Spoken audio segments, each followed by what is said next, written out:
was 3 steps into the courtroom when my mother rolled her eyes, an exaggerated, theatrical sweep that said I was the problem again. The gallery rustled. Whispers slid across the benches like paper. I kept moving.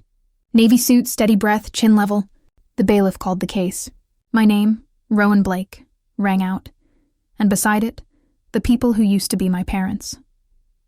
"Good morning," Judge Brennan said, settling onto the bench. He glanced down at the file, then up at me. The change happened fast, eyebrows lifting, pupils narrowing, memory clicking into place.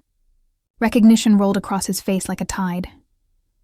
"Counsel," he said to the room, but his gaze stayed on me. "Ms. Blake, would you approach for a moment?" I stepped forward.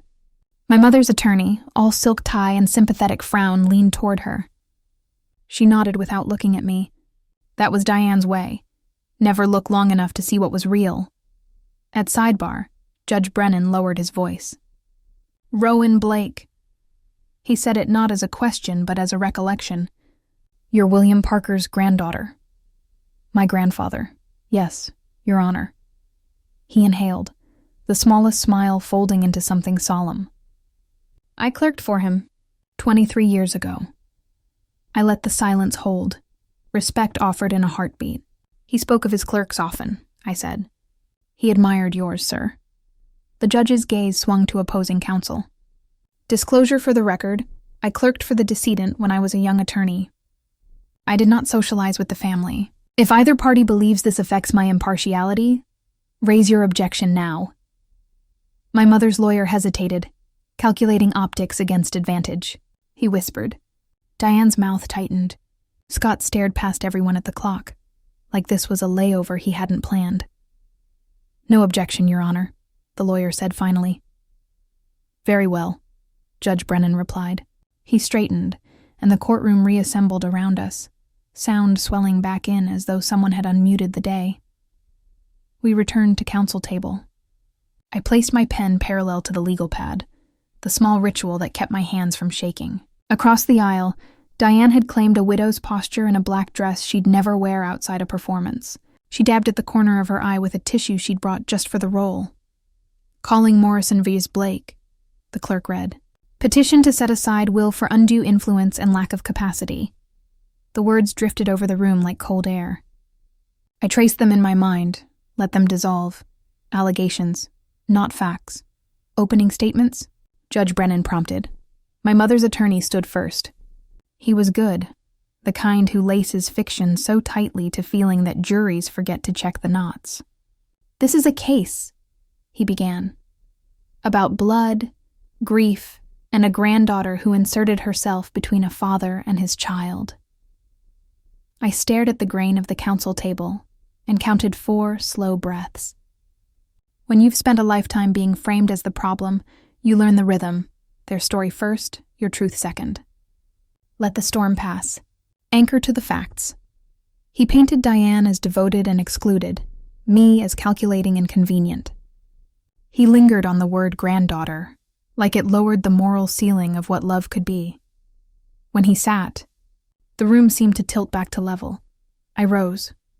"Your Honor," I said, voice steady, "this is a case about presence. Who showed up and who didn't?" I didn't look at Diane. I looked at the bench, at the man who'd learned the law beside my grandfather, who knew what showing up meant even when it cost you. In the quiet that followed, I felt the courtroom reset around a different center of gravity. "Proceed, Ms. Blake," Judge Brennan said, and just like that, we began. When people asked about my childhood, I used to lie. "Oh, my parents traveled a lot," I'd say. Or, "They were busy with work."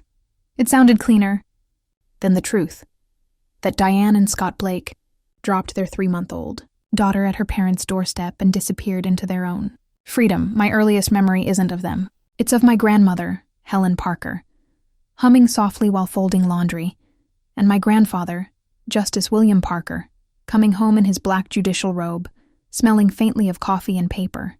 They weren't supposed to be raising a baby at 55. But they did it anyway, without complaint, without conditions. My parents, meanwhile, were the embodiment of selfish ambition. Diane had been a debutante-turned-aspiring fashion buyer. Motherhood didn't match the aesthetic. I was too young, she always said, like that excused a lifetime of absence. My father, Scott, was a professional hockey player chasing endorsements and groupies across North America. The tabloids called them the golden couple. They were too busy being beautiful to be present. For the first few years, they sent postcards. Paris, Toronto, New York. Wish you were here, sweetheart. The handwriting looked like a stranger's. Grandma pinned each one on the fridge anyway, as if love could be magnetized. When I was 4, I asked when they'd come home for good. They have big dreams, darling, Grandma said, tying my hair into a neat braid. But you have us, and that's what matters. Even then, I noticed the flicker in her smile, the sadness that hid behind gentleness. They visited twice a year if the stars aligned. Christmas and maybe my birthday. Diane would arrive in designer coats, reeking of Chanel and self-pity, kissing the air beside my cheek. Scott rarely came inside. He'd stay in the car with the engine running, pretending to take phone calls while Grandpa watched from the window, jaw tight. At 5, I stopped asking why. At 7, I stopped waiting at the window. At 10, I stopped calling them Mom and Dad when they visited. They didn't notice. The house itself became my world. Bookshelves heavy with law journals, the smell of cinnamon and tulips, the comforting rhythm of 2 people who actually showed up. Grandpa would kneel beside me at the kitchen table, helping with math problems, teaching me logic through chess. Always think 3 moves ahead, he said. In chess and in life. Grandma taught me patience through gardening. Some things only bloom when they're ready, she'd whisper. You can't rush growth. They never said a bad word about Diane and Scott, but silence can tell the truth louder than any accusation. When I was 8, I had a solo in the school Christmas concert, 3 small lines in Rudolph the Red-Nosed Reindeer. I spent weeks practicing. I scanned the crowd from the stage, searching for them. Grandma waved, clutching flowers. Grandpa held the old camcorder steady, but the 2 empty seats in the second row, labeled reserved for parents, stayed empty. That night I told Grandma I wasn't hungry. I lay in bed staring at the ceiling, waiting to hear the garage door open. It never did. They wanted to come, sweetheart, Grandma said softly when she tucked me in, but I'd overheard her phone call earlier. Diane had said Scott's team was hosting a Christmas party. We can't miss it. People will talk. I didn't cry. I just turned away and said, it's okay. I had you. From then on, I measured love by presence, by who showed up, who stayed through the hard parts, who remembered without being reminded.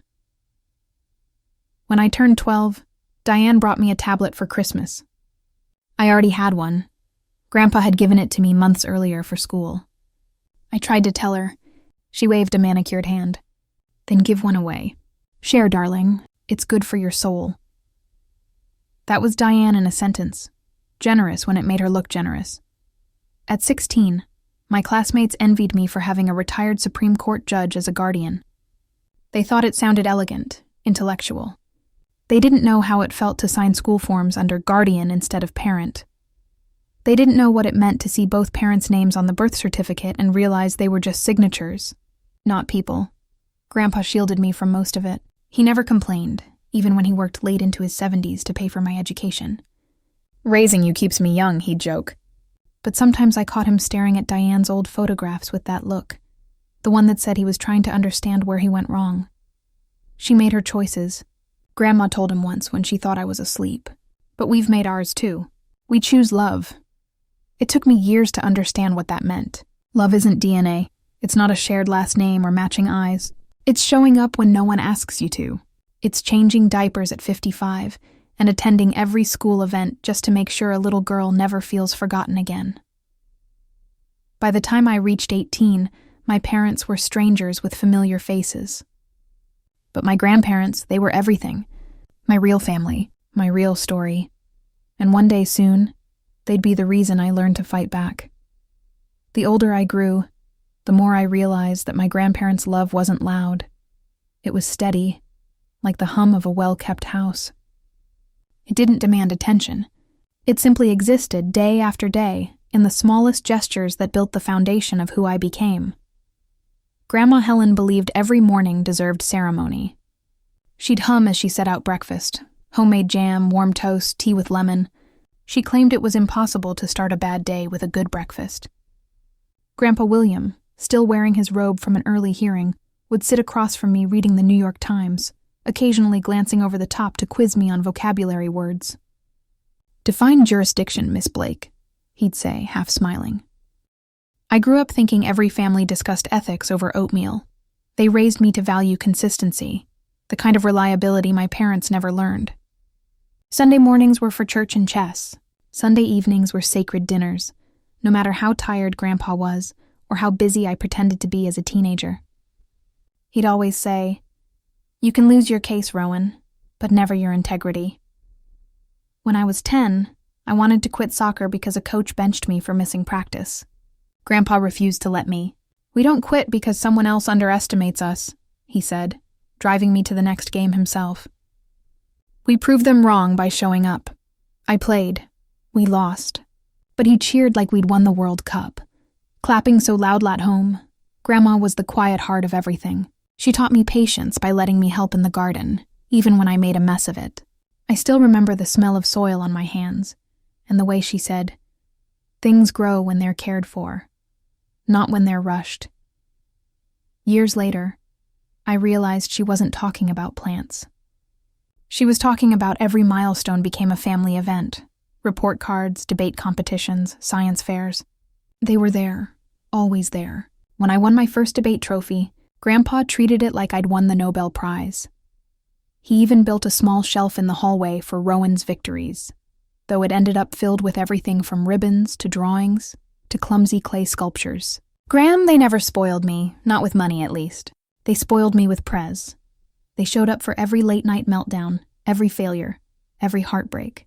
When I failed my driving test the first time, I came home furious. Grandpa didn't scold me. He just handed me the car keys and said, "Drive me around the block until you don't feel like a failure anymore." I passed the next week. At school, people whispered about my old parents. They didn't understand. To me, youth was overrated. Stability wasn't. My friends envied my independence, but they didn't know the fear underneath. The quiet terror that someday I'd wake up and lose them too. When Grandma died suddenly from a stroke, that fear became real.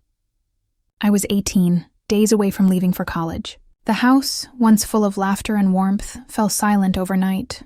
Grandpa didn't cry where I could see, but I heard him one night in the kitchen, whispering to her photograph, "You kept us together, Helen." I almost deferred college, but he wouldn't let me. "You'll go," he insisted. "You'll make her proud." He hugged me tighter than he ever had and whispered, "You are the best thing she and I ever did right." From that day on, we were no longer just grandfather and granddaughter. We were partners in survival. Two people who had lost the same heart and refused to let grief take what remained. We built a new rhythm. Sunday dinners for two, laughter that returned slowly, and conversations that shaped my future. He taught me law like other grandfathers taught fishing. He showed me how to question, how to see truth beyond words, how to wield power without letting it consume me. By the time I graduated law school, I realized the truth. My grandparents hadn't just raised me. They'd rebuilt me. Every victory I'd ever have, every courtroom I'd stand in, would be the echo of their love. And when Grandpa later passed, that love didn't end. It simply turned into strength.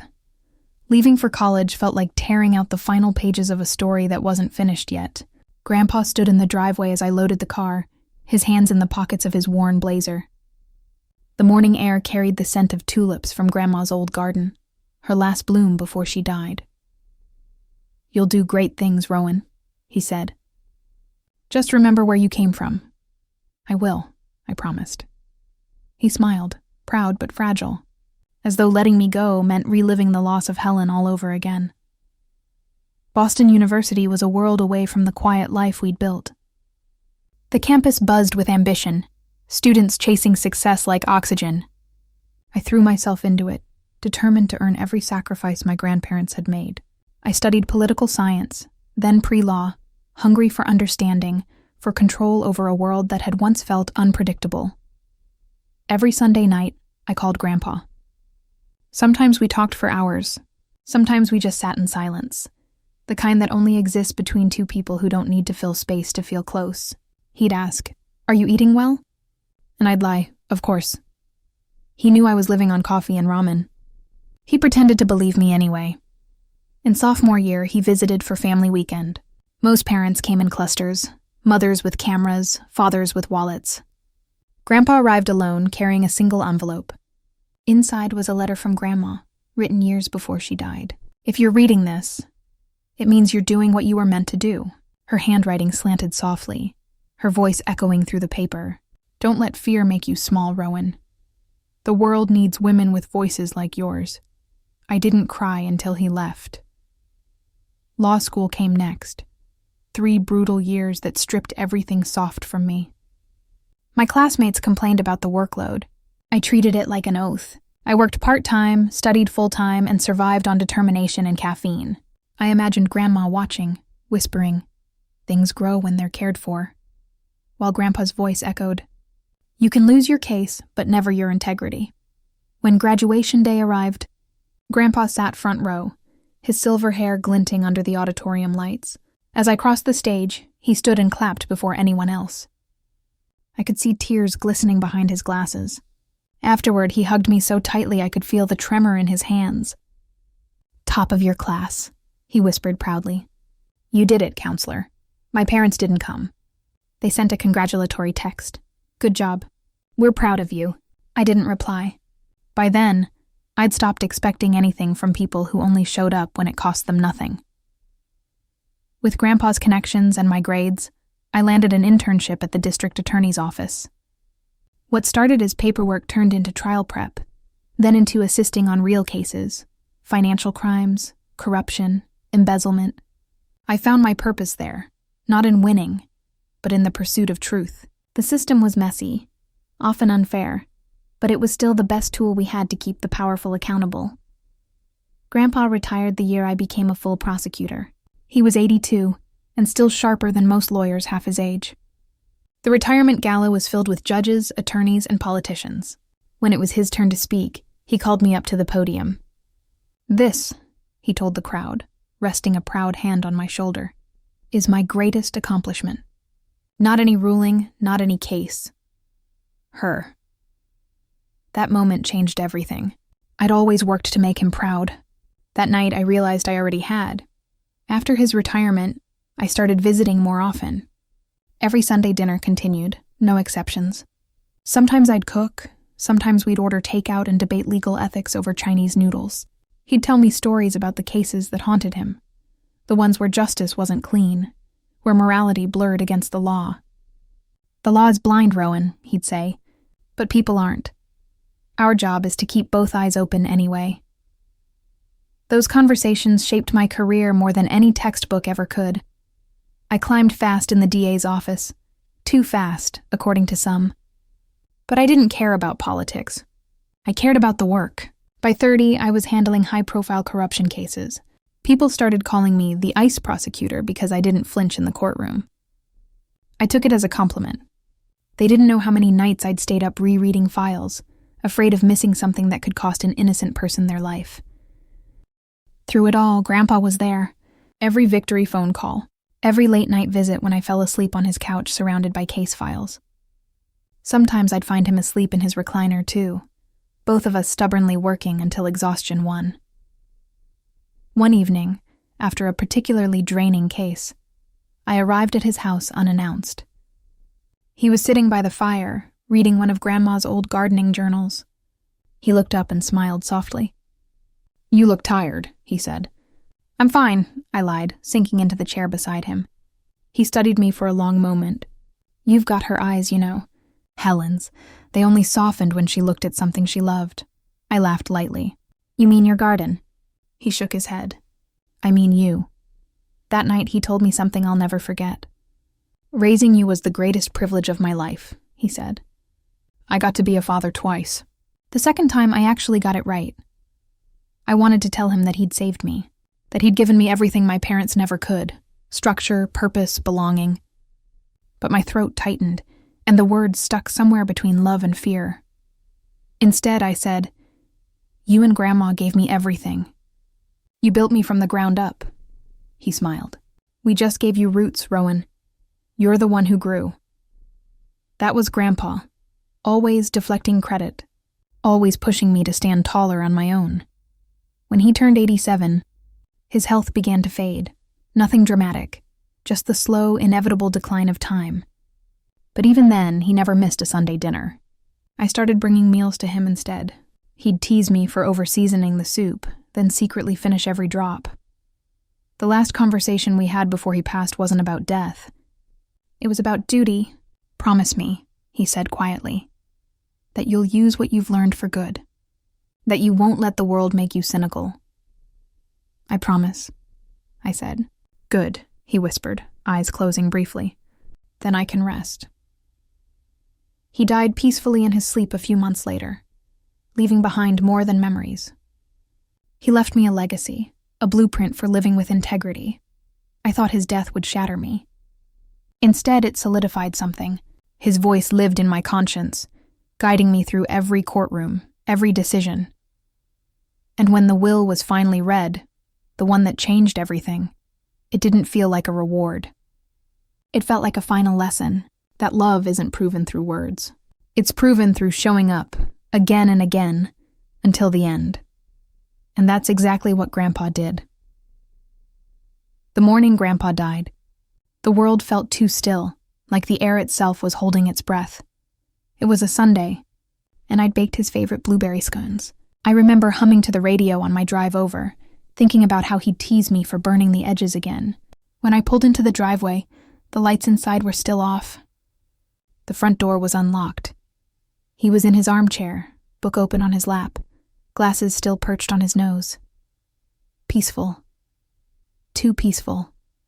For a moment, I thought he was asleep, but the silence told me otherwise. I didn't scream. I didn't even cry right away. I just knelt beside him, held his cold hand, and whispered, "You kept your promise, Grandpa. You showed up until the very end." The days that followed blurred together. Funeral arrangements, condolences from people who had barely known him, polite words from colleagues who saw him as an institution instead of a person. But when I stood at the podium to give his eulogy, I spoke as his granddaughter, not his successor. He didn't just raise me, I told the packed courtroom filled with judges, lawyers, and politicians. He taught me what justice means outside of law books, showing up for people when no one else will. My parents arrived late and sat in the last row. They left before the reception. Typical Diane and Scott. They hadn't seen him in years, but somehow their absence still managed to hurt. A week later, I received a call from his estate attorney, Ms. Margaret Chen. "Rowan," she said gently, "your grandfather left detailed instructions. He wanted you to come alone." When I arrived, she handed me a sealed envelope with my name written in his precise handwriting. Inside was a letter and a legal document, the will. "My dearest Rowan," it began. "If you're reading this, it means my time has come.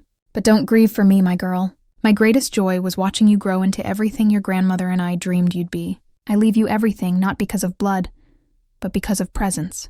You earned it, not through obligation, but through love." My throat tightened as I read the last line. Be strong, and never apologize for being the one who stayed. The will left everything to me. His house, investments, life insurance, nearly $3 million. But the shock wasn't the inheritance itself. It was the second envelope Ms. Chen handed me. "Your grandfather wanted transparency," she explained. Inside were decades of bank statements, proof that he had sent Diane $3,000 a month since I was born. More than $800,000 in total. Accompanying the statements were printed emails and texts from Diane asking for a little extra, promising to visit, then canceling at the last minute. "He anticipated they might contest the will," Ms. Chen said softly. "He wanted you to have evidence. He wanted you protected." I sat in her office long after she left, reading his words again and again. Love wasn't about biology. It was about showing up, and he'd proven it in both life and death. But as I folded the letter back into its envelope, a cold certainty settled over me. Diane and Scott wouldn't take this quietly, and when they came for what wasn't theirs, they would learn exactly who their daughter had become. It didn't take long. Barely a month after the funeral, I got the call. "Rowan," my attorney, Thomas Goldstein, said, his voice steady but edged with irritation, "your parents have filed a petition to contest the will." I didn't even pretend to be surprised. "On what grounds?" "Undue influence. Mental incompetence. They're claiming you manipulated your grandfather into disinheriting them." I actually laughed. Short, sharp, hollow. They couldn't even bother to visit him when he was alive. "Now suddenly they care?" Thomas sighed. "People like your parents don't grieve. They calculate, and they see 3 million reasons to rewrite history." He was right. That evening I drove to Grandpa's house, the house that was now legally mine but still smelled like his aftershave and the lemon polish Grandma used on the banister. I walked room to room, trying to imagine how anyone could call this manipulation. Every corner told the truth. Framed debate ribbons, photos of Sunday dinners, his handwriting in the margins of my old law textbooks. Love lived here. Not deceit, but my parents didn't see love. They saw loss, of control, of narrative, of money. The lawsuit hit the local papers within a week. Prominent judge's daughter sues granddaughter over $3 million estate. Reporters loved the irony. I ignored the headlines, but my coworkers whispered behind my back, unsure how to approach me. The prosecutor's office doesn't prepare you for personal scandals. Thomas called me in to review their filings. Diane's affidavit read like a tragic novel. My father was a brilliant man, but after my mother's death, he became isolated. Rowan took advantage of his grief, positioning herself as his caretaker, limiting my access to him. I loved my father dearly and would have been there if not for her interference. It was fiction. Elegant, polished, and utterly false. Scott's statement was worse. 2 paragraphs of indifference followed by a demand for equitable distribution of family assets. Thomas pushed the papers toward me. "We'll fight it. But I want you prepared. This will get ugly." I looked him in the eye. I've prosecuted corporate sharks, politicians, and men who thought laws didn't apply to them. They're my parents, not gods. The hearing was set for the following month. Coincidentally, or maybe fatefully, it landed on a Friday. The same weekday Grandpa and I had always met for dinner. When I entered the courtroom that morning, my mother was already there, dressed like grief incarnate. Black dress, minimal makeup, pearls she never earned. Scott sat beside her, fidgeting with his phone, clearly wishing he were anywhere else. Then the judge walked in. And the universe, it seemed, still had a sense of poetry. Judge Marcus Brennan, my grandfather's former clerk from 20 years ago. A man I'd met once at Grandpa's retirement gala. He recognized me immediately. I could see it in his eyes. A flicker of memory, followed by quiet respect. After formalities, he addressed the room. "For transparency, I clerked for the late Justice William Parker 2 decades ago. If either party objects to my presiding, speak now." My mother's lawyer, a polished man named Richard Palmer, leaned in to whisper to her. Diane hesitated, then shook her head. "No objection, Your Honor." Big mistake. The trial began with Palmer's opening statement. His voice dripped with false sincerity. This is a story of a devoted daughter cruelly separated from her loving father by manipulation and deceit. He gestured toward me. The defendant, Ms. Rowan Blake, took advantage of a grieving old man's vulnerability, isolating him from his only child to secure his estate. I sat motionless, pen steady in hand. I'd spent years learning to keep my face neutral, while criminals lied under oath. This was no different, except the liar was my own mother. When Palmer finished, Thomas stood, calm, confident, surgical. "Your Honor, this case is not about manipulation. It's about presence.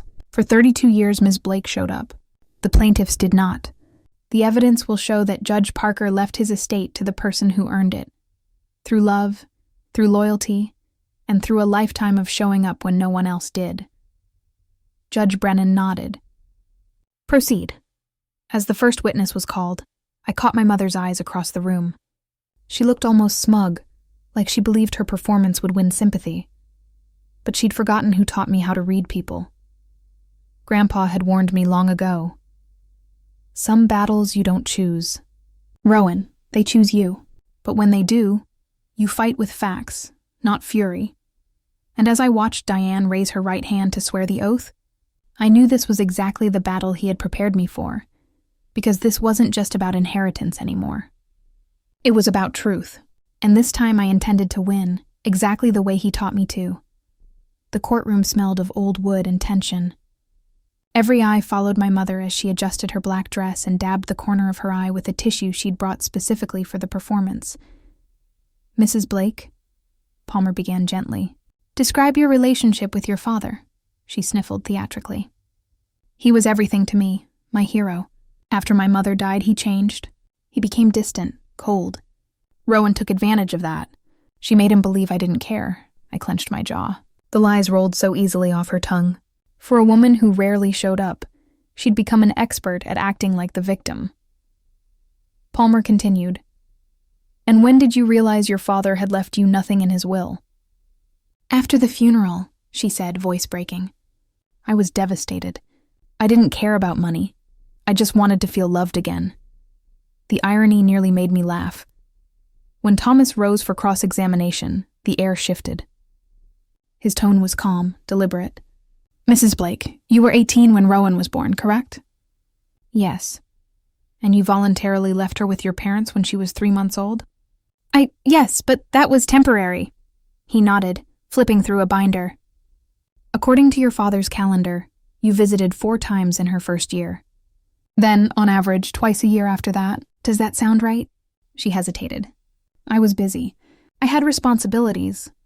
Thomas's voice was soft, almost sympathetic. "Responsibilities like shopping trips in Paris and ski vacations in Aspen." Her face stiffened. Murmurs rippled through the courtroom. He continued, "Mrs. Blake, your father sent you $3,000 a month for over 20 years, more than $800,000 total. Did you use that money to support your daughter?" She froze. I don't recall." "Allow me to refresh your memory." Thomas held up a stack of bank statements. "These transfers coincide with luxury purchases, jewelry, resorts, cars, none of it for Rowan." My mother's silence was answer enough. Thomas stepped closer, voice firm. "So you weren't excluded from your father's life, Mrs. Blake. You excluded yourself. Isn't that true?" Her lips trembled. He pushed me away. "No," Thomas said quietly. "He just stopped paying extra." Judge Brennan's pen stopped moving. The silence in the room felt heavy, final. For the first time, my mother didn't have a script. And I realized that this moment of truth, was what Grandpa had prepared me for all along. When Thomas called me to the stand, my hands were steady, but my heart felt like thunder behind my ribs. I raised my right hand, swore to tell the truth, and took my seat. For a moment, I glanced toward Judge Brennan. His expression was calm, but I could sense recognition in his eyes. The look of a man who had once admired my grandfather and now wanted to see his legacy defended with dignity. "Ms. Blake," Thomas began, his tone soft, almost protective. "Tell the court about your upbringing."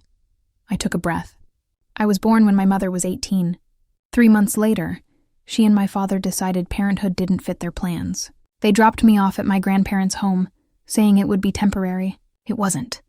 A murmur swept through the audience. I continued. "My grandparents, William and Helen Parker, raised me. They gave me everything: love, stability, and a sense of belonging. My parents, on the other hand, were visitors. They'd show up twice a year, sometimes less. My father usually stayed in the car." Thomas nodded. "Did your grandparents ever prevent your parents from seeing you?" "No," I said firmly. "They never spoke badly about them. They always hoped my parents would come around. Grandma used to say, 'Everyone has their own timeline for growing up.' But mine never did. I told the court about the small moments, the ones that mattered. My first school play, Grandma in the front row with flowers from her garden, Grandpa filming every second, my parents' seats empty. My 7th birthday, Grandma baked a cake with 7 layers because she said I deserved a big celebration. My mother called halfway through, said she forgot. As I spoke, the courtroom grew quiet. Even Palmer stopped flipping through his notes. "Did your grandparents support your education?" Thomas asked. "Completely. Grandpa helped me with homework, taught me logic and ethics through chess. Grandma taught me patience through gardening. They taught me that love isn't something you buy. It's something you show, over and over again. And your parents? They sent gifts, expensive, impersonal things. A tablet I didn't need, designer shoes that didn't fit. It wasn't love. It was guilt dressed as generosity. Thomas let the silence linger. Ms. Blake, how did your grandparents' support shape who you are today? I swallowed hard. Everything I've achieved is because of them. I became a prosecutor because my grandfather taught me that justice means showing up for those who can't fight for themselves. My grandmother taught me empathy, that power means nothing without compassion. They weren't just my guardians. They were my parents in every way that mattered. When Thomas finished, he gave me a reassuring nod and stepped back. Palmer rose for cross-examination, straightening his tie like he was stepping into a performance. Ms. Blake, he began, you paint a touching picture, but isn't it true that you benefited financially from your grandfather? He paid for your schooling, your housing, your lifestyle. I met his gaze evenly. Yes, because he chose to. The same way he gave my mother $800,000 she never used for me. The difference is I gave him something back. Time, respect, love. He didn't just write checks to me. He shared his life with me, Palmer smirked. You expect the court to believe you had no idea he'd leave you his estate? I never asked, I said quietly. Because I didn't love him for what he had. I loved him for who he was. There was a long pause. Palmer tried to press again, his voice sharper. Ms. Blake, isn't it possible you isolated your grandfather from his daughter? No, I said. She isolated herself. My grandfather didn't need convincing to see the truth. He lived it every day for 32 years. The courtroom fell still again. I could feel every eye on me. Sympathy, curiosity, disbelief. Judge Brennan cleared his throat. Thank you, Ms. Blake. You may step down. As I walked back to my seat, I caught a glimpse of my mother. Her face was pale, her jaw tight. For the first time, she wasn't crying for sympathy. She was crying because she'd lost control of the story. And as I sat down beside Thomas, I realized something profound. This wasn't just a trial about inheritance. It was a reckoning. A lifetime of truth finally spoken out loud. After the trial recess that day, as I sat outside the courthouse beneath the pale sunlight, I thought of Grandpa's voice, steady, measured, filled with faith in me. The law is only as just as the people who uphold it. Rowan, he'd been right. That single belief had carried me from the quiet nights in his study to the roaring tension of a courtroom filled with lies and entitlement. Long before my parents tried to rewrite our family's history, I had already learned how to fight for truth, because he had trained me to. When I first joined the prosecutor's office, I was the youngest attorney on staff, barely 25 and far too idealistic. My colleagues called me the machine because I refused to take lunch breaks and never missed a filing deadline. I didn't care about popularity. I cared about precision. I wanted to be the kind of lawyer Grandpa would have respected, a servant of justice, not ego. The first case I ever won was a minor fraud charge, but it felt monumental. I could still see Grandpa's proud smile when I told him. You found your place, he said. Now use it wisely, and I did. I buried myself in cases others didn't want. White-collar crime, corruption, people with too much money and not enough conscience. I'd work late, drive home with my car full of evidence files, and fall asleep on the couch surrounded by paper.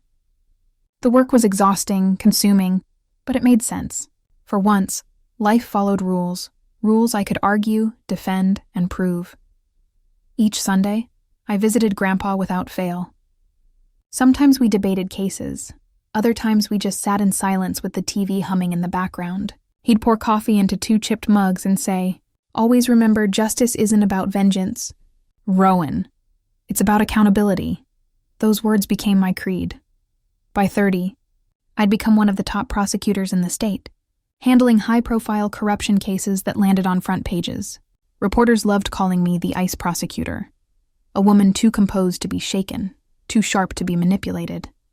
They didn't understand that my calm wasn't coldness. It was control, a survival mechanism I'd learned from years of being the only adult in a house full of absence. But even as I built my reputation, I never lost sight of where it began. at that kitchen table where Grandpa taught me chess, logic, and the ethics of never compromising truth for convenience.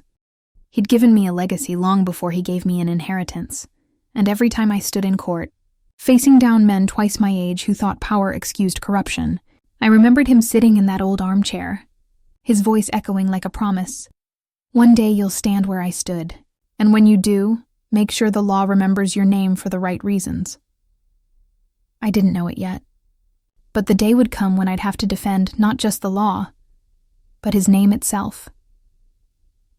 The second week of the trial began under a heavy gray sky, as if even the weather understood what kind of reckoning was about to unfold. The courtroom was packed. Reporters lined the back row, their pens twitching for scandal. My parents, dressed in their expensive sorrow, sat at the plaintiff's table surrounded by papers they barely understood. Judge Brennan entered with quiet authority. "Let's proceed," he said. Diane was called first again. Palmer guided her through another round of practiced grief. "Your father was ill when he changed the will, wasn't he?" She clasped her hands dramatically. "Yes, he was lonely, vulnerable. Rowan kept him isolated." Thomas rose slowly. "Your Honor, permission to approach." He held up a folder. "These are visitor logs from Judge Parker's retirement community. Every week, every month. The only consistent visitor was Ms. Blake. Mrs. Blake's name appears 3 times. In 20 years. A low gasp rippled through the audience. "Mrs. Blake?" Thomas continued evenly. "Do you recognize your signature on these gift receipts? Handbags, luxury trips, $4,000 dinner tabs, all funded by your father's monthly transfers?" She froze, caught between vanity and guilt. He insisted on helping. Thomas's tone softened, cutting deeper.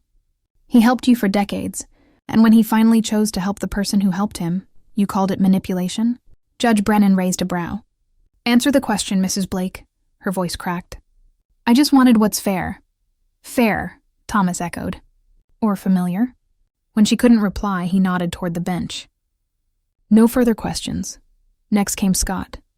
"My father looked uncomfortable even swearing the oath." Palmer prompted him gently. "Mr. Blake, describe your relationship with Judge Parker." Scott scratched the back of his neck. "We weren't close. He didn't like me much." Thomas didn't bother standing. "No questions," he said, the silence damning enough.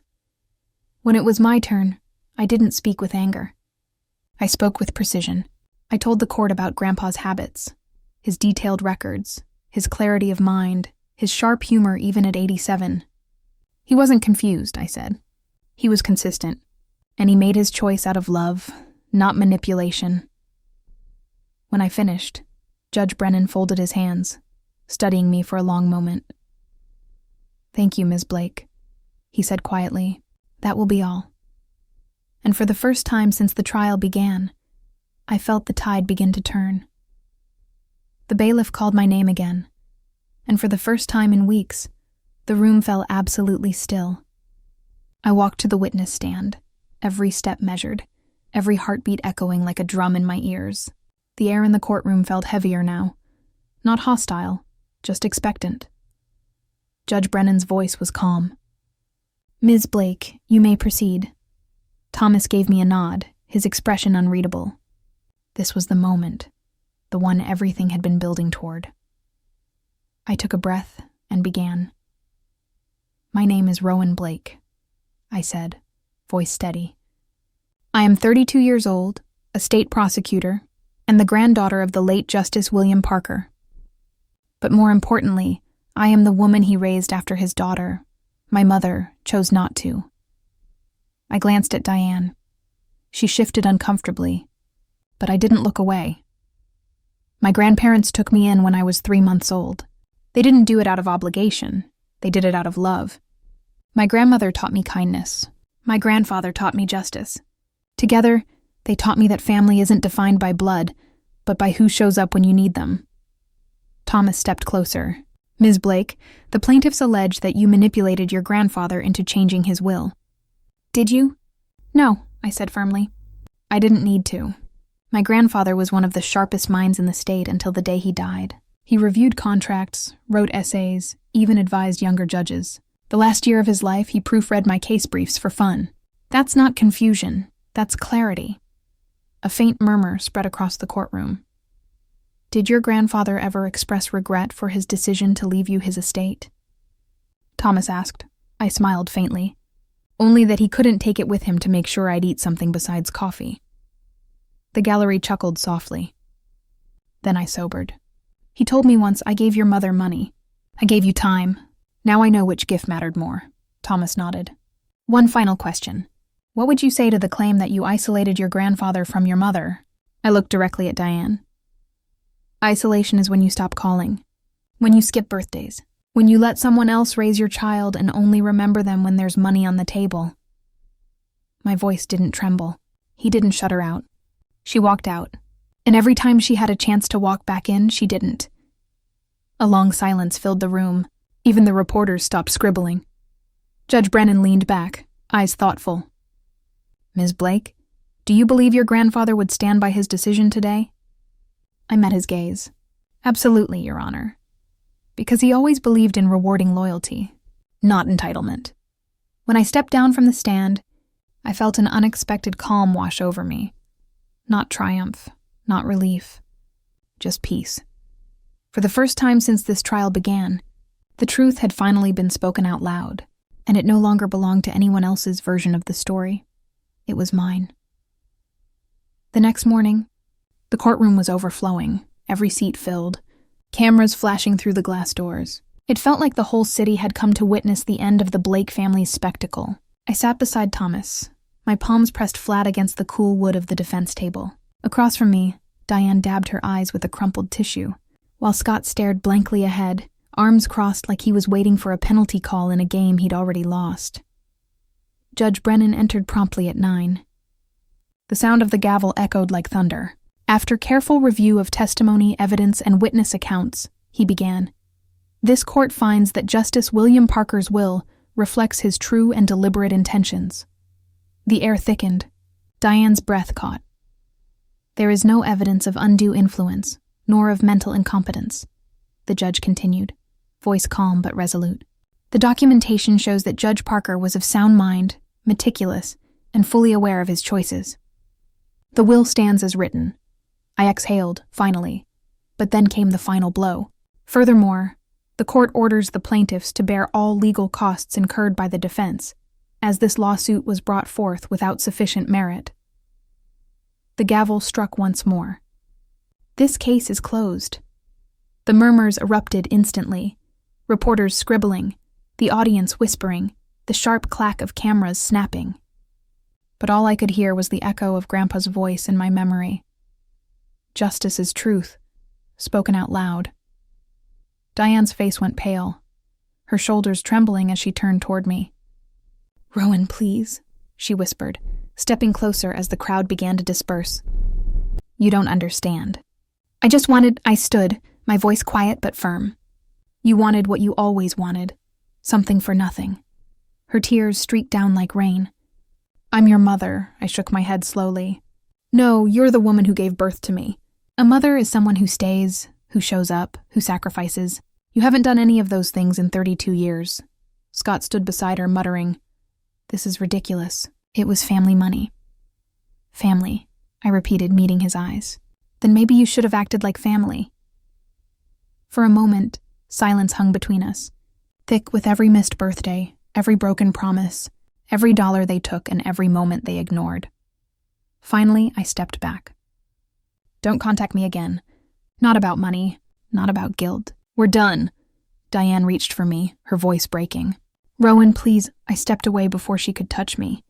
Grandpa was right, I said softly. You made your choice a long time ago. Today the court just confirmed it. And with that, I turned and walked out of the courtroom. Cameras flashed. Reporters shouted. But I didn't look back. For the first time, I wasn't the abandoned child or the defendant fighting to prove herself. I was the victor, and the heir to a legacy built on love, truth, and the courage to let go. The courthouse doors closed behind me, and for the first time in months, silence didn't feel heavy. It felt clean. Thomas offered a small smile. It's over, Rowan. He'd be proud. I nodded, though words still sat like stones in my throat. He already knew I'd win, I said softly. He prepared me for this.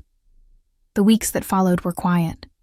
I returned to work, to my routine, to a life that finally belonged to me. The inheritance remained untouched in a trust. It wasn't about the money. It never had been. It was about keeping his promise alive. Then one morning, the doorbell rang. Standing outside was an older woman clutching a large, worn envelope. "You must be Rowan," she said with a kind smile. "I'm Patricia Caldwell, your grandfather's neighbor. I helped him sort through his papers before he passed. He asked me to keep this safe." Inside were dozens of letters, handwritten in Grandpa's familiar, precise script. The first one began simply, "Dear Diane, I keep writing though I know you'll never reply." Each letter was a record of hope and heartbreak, pleas for her to visit, to call, to remember the family she'd left behind. He wrote about my milestones, my first soccer goal, my high school debate trophy, my law school graduation. In every letter, he told her she was missing moments she'd never get back. But near the end, one line stood apart. "You gave me Rowan, and in doing so, you gave me a reason to live after Helen died. I only wish you understood that love isn't measured in money. It's measured in presence." By the time I finished reading, tears blurred the ink. He hadn't written those letters for her. He'd written them for me, to prove that even in his disappointment, his love had never wavered. I kept Grandpa's letters in a cedar box on my desk, a quiet reminder that love leaves behind evidence just as strong as any case file. Reading them changed something in me. For years, I had defined myself as the child who survived abandonment, the granddaughter who defended a legacy. But now, I saw what Grandpa had always seen, a woman ready to build her own. 6 months after the verdict, my life found a steady rhythm again. Early mornings, long hours at the prosecutor's office, Sunday dinners alone but peaceful. Justice had been served, and for once I didn't need to fight anymore. That peace, though fragile, was enough. Then came the call that would alter everything. "Ms. Blake," the voice on the line said, "this is the governor's office. We're offering you a judicial appointment. County court. Your record speaks for itself." I froze, the weight of those words settling in like destiny fulfilled. My voice shook only slightly when I replied, "I accept." The months that followed were a blur of vetting, hearings, and headlines. Reporters dredged up the lawsuit, the inheritance, the family scandal. Some accused me of bias. Others called me a symbol of integrity. I ignored the noise. I'd learned long ago that truth doesn't need defending. It just needs consistency. On the day of my swearing in, I wore Grandpa's old judicial pin on my lapel, the one engraved with Veritas et Fides, truth and faith. As I raised my hand and took the oath, I could almost feel him there beside me, the faint scent of his aftershave, the quiet confidence in his eyes. When the ceremony ended, a reporter asked, "Judge Blake, do you believe this appointment honors your grandfather's legacy?" I smiled faintly. "No," I said. "It continues it." That night, as I sat alone in my new chambers, I placed the cedar box of letters on the bookshelf beside his framed photograph. The title didn't make me powerful. It made me responsible. For every child who'd been forgotten. For every parent who had failed to show up. For every person who thought love was something that could be bought. I wasn't just his granddaughter anymore. I was proof that legacy isn't inherited. It's earned. 3 years into my judgeship, the rhythm of the courtroom had become second nature. Rulings, hearings, mediations. I handled everything from fraud cases to custody disputes, always guided by one principle. Actions mattered more than blood. It wasn't just something Grandpa taught me. It was the truth I had lived. Then one autumn morning, my clerk entered with an envelope stamped with the state seal. "It's from the governor's office," she said, trying to hide a smile. Inside was a single sentence that made my heart stop. "You have been nominated for the state Supreme Court." For a moment, I couldn't breathe. That seat, that specific seat, had once belonged to my grandfather, Justice William Parker. Decades ago, I'd sat in the gallery as a little girl, watching him preside with that calm authority, his voice measured and unshakable. I remembered thinking, I want to be like him. Now, I was about to inherit not just his chamber, but his legacy. The confirmation process was brutal. Reporters revived the inheritance trial, splashing headlines about the prosecutor who inherited millions. Critics claimed my family history made me too emotionally biased. But when the committee asked for my response during the hearing, I met their gaze and said, "Bias is pretending blood equals love. Experience is knowing it doesn't. I judge based on evidence, not expectation." The room went silent. A few nodded. One senator whispered, "That's exactly what we need." Weeks later, the call came. "Congratulations, Justice Blake," the governor said. "You've made history. The youngest Supreme Court appointee in state history." On the day I took the bench, I wore Grandpa's robe, restored, pressed, still faintly smelling of cedar and thyme. It was slightly too big in the shoulders, but I didn't care. As I adjusted the collar, I whispered, "We made it, Grandpa." My first case was a bitter estate dispute, adult children suing their late father's caregiver. The irony wasn't lost on me. As testimony unfolded, I saw echoes of my own past, the greed, the entitlement, the aching absence of real love. When I delivered the ruling, my voice was steady. Family is not a biological guarantee of goodness. It is a pattern of presence, care, and consistency. The law recognizes not who shares your blood, but who shows up for your life. That decision made headlines across the country. Commentators called it the Blake Doctrine. Law schools cited it. Judges quoted it. But for me, it was simpler than all that. It was a promise kept to a man who had believed that justice and love were never separate things. That night, I stood alone in my new chambers, looking out at the city lights glowing beyond the marble columns. My reflection stared back, older, steadier, wearing his robe. I smiled and whispered to the empty room, "You were right, Grandpa. Legacy isn't money or reputation. It's what we leave inside the people we love." Years passed like chapters in a long, steady novel. The title on my office door changed, from Judge Blake to Justice Rowan Blake, but the mission never did. Each decision, each opinion I wrote, carried the invisible imprint of my grandparents' lessons. I didn't just interpret the law. I tried to humanize it, the way Grandpa once told me justice should always be firm, but never cold. Under my tenure, the Supreme Court adopted reforms to protect elderly citizens from financial abuse and to redefine parental responsibility. Reporters said I'd reshaped the moral backbone of family law. I smiled when I read that, because what they didn't know was that every reform, every statute was born from memories of Sunday dinners and tulip gardens, not from textbooks. But the truest measure of legacy isn't in accolades. It's in the people who carry your principles forward. Each spring, I taught a guest seminar at the law school where I once studied. My first lecture always began the same way. Family isn't blood. It's the people who choose you and the ones you choose back.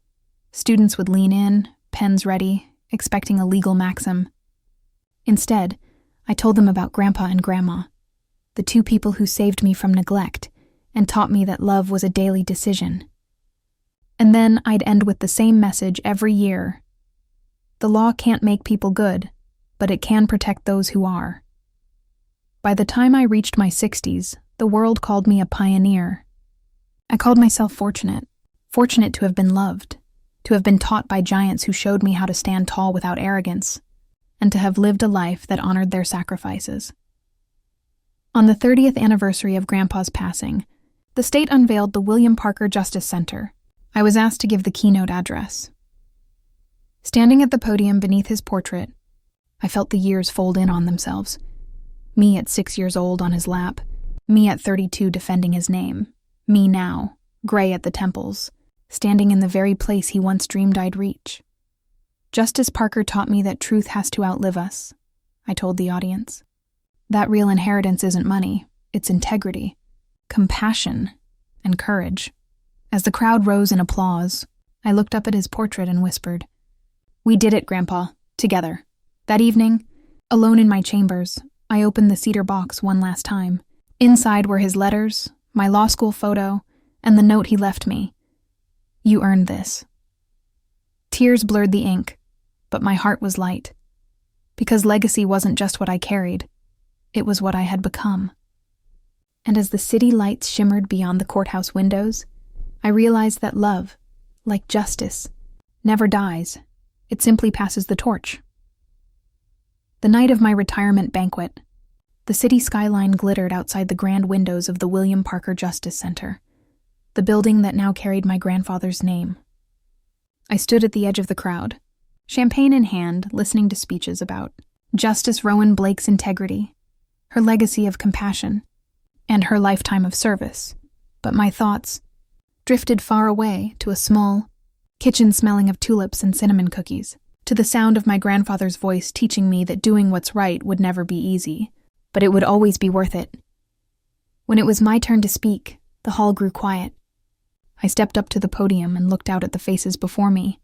Colleagues, students, young lawyers I'd mentored. I've spent my life in courtrooms, I began. Rooms filled with conflict, fear, and hope. I've seen the best and worst of people. But what I learned has nothing to do with legal codes. It's simpler than that. I paused, feeling my throat tighten. Family isn't defined by the people who share your DNA. It's defined by the people who choose to stay when life gets inconvenient. Love isn't spoken, it's shown. Justice isn't a verdict. It's a way of living. I glanced at the front row, where a group of students sat together, the next generation, ready to fight their own battles for truth. My grandparents didn't just raise me, I continued. They rescued me. From neglect, from loneliness, from the belief that I was unworthy. Everything I've become was built on their love and on their example of what real family means. Presence, not possession. The audience rose in a standing ovation, but I barely heard it. My eyes found the portrait of Grandpa on the far wall, his expression wise and steady as ever. When the lights dimmed and the crowd dispersed, I walked outside alone. The night air was cool, the courthouse steps glowing softly under the streetlights. I whispered into the quiet. I kept my promise. I honored you, both of you. And for the first time in my life, I didn't feel like I was carrying their legacy. I was their legacy. As I turned to leave, the faint scent of tulips drifted through the air. Maybe it was memory, maybe it was something more. But I smiled anyway, because I knew they were still with me, in every decision I made. In every life I touched, in every truth I defended, love, after all, is eternal. Lesson for the listener. Family is not about who shares your blood. It's about who shows up for your life. Love is proven through presence, not promises. And the truest legacy you can ever leave behind isn't wealth, power, or fame. It's integrity, compassion, and the courage to stand for what's right, even when you stand alone.